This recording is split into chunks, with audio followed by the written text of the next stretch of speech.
भाषा एवं साहित्यर समृद्धि सक्रिय भाव में प्रोत्साहित एवं पालन करने को प्रतिज्ञा करुछि। दैनंदिन जीवन में निज मातृभाषा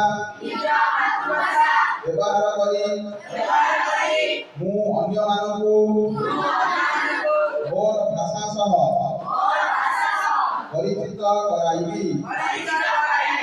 कहानी कविता एवं परंपरार आदान प्रदान माध्यम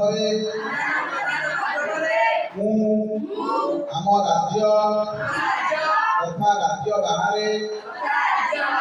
ओडिया भाषा साहित्य